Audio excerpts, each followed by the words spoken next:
Hello everyone, this is Hrithik Chadda. Guys, इस video में हम बात करने वाले हैं कि जो हमारे 11वीं 12वीं बच्चे हैं जो जेई मेंस का एग्जाम, नीट का एग्जाम या एडवांस का एग्जाम देने की सोच रहे हैं, तो वो फिजिक्स की कौन कौन सी बुक को प्रेफर करें एंड सबसे मोस्ट इंपॉर्टेंट बात, उसको किस ऑर्डर में पढ़ें ताकि उनका जो बेस है, उनकी नींव है, काफी मजबूत हो सके। सो गाइस, आप बैक स्क्रीन पे देख सकते हो, कुछ आपके सामने बुक्स दिख रही होगी। जैसे कि गाइस, थोड़ा सा फोकस करने वाली बात यहां पर ये है कि जो हमारी एसएल ऑरोरा है वो सीबीएसई बोर्ड के बच्चे प्रेफर करते हैं एंड आईएससी बोर्ड के बच्चे नूतन। तो सबसे पहले अगर आप तैयारी स्टार्ट करने वाले हो तो सबसे पहले आपके पास ये बेसिक्स बुक की अंडरस्टैंडिंग बहुत जरूरी है, क्योंकि बोर्ड्स भी देना है एंड बोर्ड्स के लिए ये दोनों बुक प्रेफर की जाती है द मोस्ट। इसमें सारी डेरिवेशन एंड ऑल सब टोटली अवेलेबल होती है, राइट। इसके पीछे बैक साइज में अच्छे क्वेश्चंस भी होते हैं, बट मेनली आपको डेरिवेशंस एंड ऑल के लिए बुक वाले स्कूल जैसे सीबीएसई बोर्ड हो गया तो SL Arora and ISC board के लिए नूतन प्रेफर करते हैं। ये करने के बाद आपको आना है एचसी वर्मा में, क्योंकि एचसी वर्मा में कुछ सब्जेक्टिव क्वेश्चंस काफी अच्छे आपको मिल जाएंगे। तो अगर आप एचसी वर्मा के दोनों पार्ट्स आप लगा लोगे तो वो वेल एंड बहुत अच्छी बात रहेगी। सिमिलरली एचसी वर्मा के ऑल्टरनेट पे आप डीसी पांडे भी लगा सकते हो, वो भी सब्जेक्टिव में आपके माइंड को ब्रॉडन करने में बहुत हेल्प करती है। तो पहले अगर आपने इसको एंड उसको लगा लिया, इसके बाद एररलेस एनटीए की जो एररलेस आती है गाइस, इतने एमसीक्यूज, इतने मल्टी करेक्ट क्वेश्चंस आपको मिल जाएंगे कि आपकी एक ब्रॉड थिंकिंग डेवलप हो जाएगी कि कितने मल्टी करेक्ट क्वेश्चंस हमसे किस किस तरह से, एक विजन, एक पैटर्न आपको पता चल जाएगा कि किस किस तरह से चीजें पूछ सकते हैं। एंड उसके बाद आपके पास टाइम बचता है गाइस, तो इरोडोव्स कि पूरी बुक आपको नहीं लगानी है। इसमें कुछ अच्छे क्वेश्चंस होते हैं, अगर आप उनको भी लगा लोगे तो आपकी काफी अच्छी एक अप्रोच बन जाएगी। तो बच्चों, इतना सब करने के लिए तो टाइम भी अच्छा खासा होना चाहिए। इतना टाइम तो होता नहीं है, बोलने में तो बड़ा आसान है, ये भी कर लेंगे, वो भी कर लेंगे, वो भी कर लेंगे। सो गाइस, सबसे पहले आप ये देखो, दिस इज द पैटर्न। आपके सामने एक पैटर्न का स्लॉट दिख रहा होगा कि सबसे पहले आपको ये, उसके बाद एचसी वर्मा या डीसी पांडे ऑल्टरनेट पे, उसके बाद आपको एररलेस। अगर आपको एक कॉम्पिटिटिव एग्जाम देना है बच्चों, तो अगर आपने पहले प्रैक्टिस नहीं की होगी, कई दफा, कितनी दफा आपने वो धनुष बाण नहीं चला के प्रैक्टिस की होगी, तब तक आप कैसे कर सकते हो। एक कम लिमिटेड टाइम है, टाइम भी कम है, क्वेश्चंस भी ज्यादा हैं, तो एररलेस आपको ये सिखाएगा कि कैसे कम टाइम में कैसे क्वेश्चंस को अप्रोच करना है। एंड यहां से आपके एक सब्जेक्टिव माइंड खुलेगा कि जब तक गाइस आपके पास सब्जेक्टिव माइंड नहीं होगा, कितने वैरायटी, कितनी किस किस तरह से आप किस तरह से क्वेश्चन आ सकते हैं। और एररलेस आपको यह बताएगा कि किस पैटर्न पे कितने कम टाइम में आपको क्वेश्चन खत्म करना है। तो सबका अपना अपना एक रोल है एंड सबको आपको लगाना होगा, HC Verma as well as errorless, right. So guys, उसके बाद अगर टाइम बच जाएगा तो एरोडोव्स को भी आप प्रेफर करो, क्योंकि उसमें भी कुछ अच्छे क्वेश्चंस होते हैं। एंड अगर आप अमंग द टॉप रैंकर्स आना चाहते हो तो ये बुक तो काफी रिकमेंडेड होती है, लेकिन इसको पूरा आपको नहीं लगाना होता। सो गाइस, अब आपके मन में एक सवाल आएगा कि सर, इतने चीजों को, इतने सारे चीजों को करे कैसे। तो बच्चों, मैं आपको एक सिंपल सी बात बताना चाहता हूं, बहुत ही सिंपल सी, कि हम क्या सोचते हैं कि बहुत कम टाइम है, ज्यादा चीजें करनी है।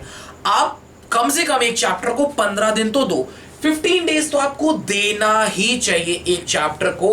अब आप देखो, एक एग्जांपल लिया, अगर आप 11th में हो तो 11th का सिलेबस लगा सकते हो। आप देख सकते हो आपके सामने यहाँ पर स्क्रीन पे हमारे क्लास 12th का सिलेबस मैंने डाल रखा है। अगर आप देखो, ओवरऑल कुछ चैप्टर्स इसमें से कट भी चुके हैं, कुल मिला के 14-15 ऐसे चैप्टर्स हैं जो आपको करने होते हैं। अब 15 दिन एक चैप्टर को दोगे तो करीब 1 महीने में हुए 2, एंड 14 करने के लिए आपको करीब 7 महीना लगेगा ही लगेगा। मतलब 15 दिन देने के बाद आपके अंदर एक कॉन्फिडेंस जाग जाएगा, यस। अब उसके बाद 7 महीने में आपका पूरा सिलेबस 100% खत्म होगा।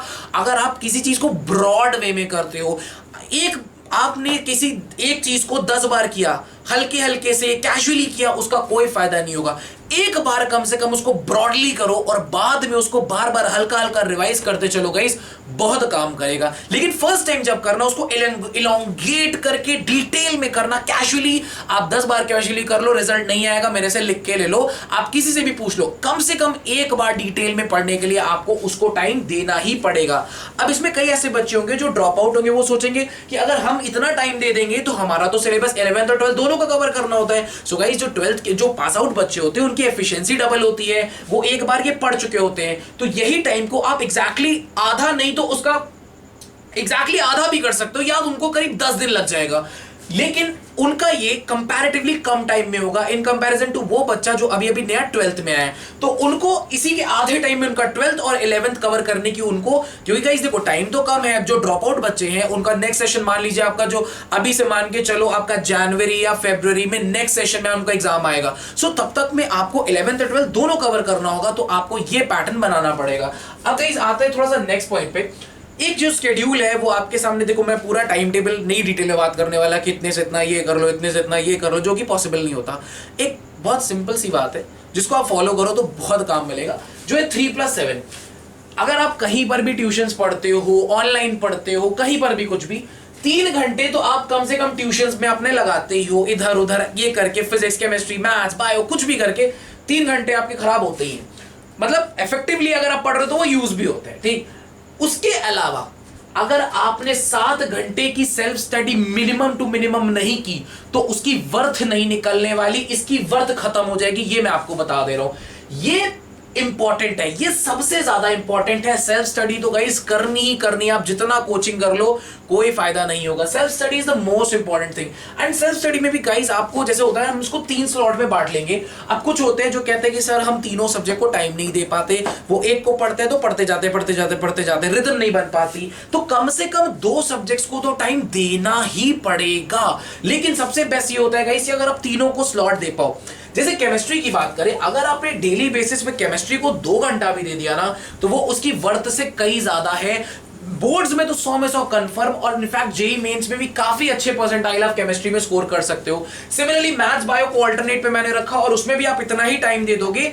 मैथ्स में थोड़ा सा आप बढ़ा सकते हो क्योंकि मैथ्स में थोड़ा ज्यादा करना होता है। लेकिन गाइस फिजिक्स क्या होता है कि काफी लोगों को सबसे ज्यादा प्रॉब्लम फिजिक्स में ही आती है, तो आपको सबसे ज्यादा टाइम फिजिक्स में ही देना होगा गाइस। तो आई होप गाइस जितनी बातें मैंने बताई आपको शायद इससे आपकी लाइफ में थोड़ा सा वैल्यू एडिशन हुआ होगा। सो गाइस इसी के साथ आज की वीडियो को एंड करेंगे। उम्मीद करते हैं कि जब हम नेक्स्ट टाइम मिलेंगे तो आप में कुछ ना कुछ पहले से इंप्रूवमेंट हुई होगी। तब तक के लिए tata bye bye guys and take care.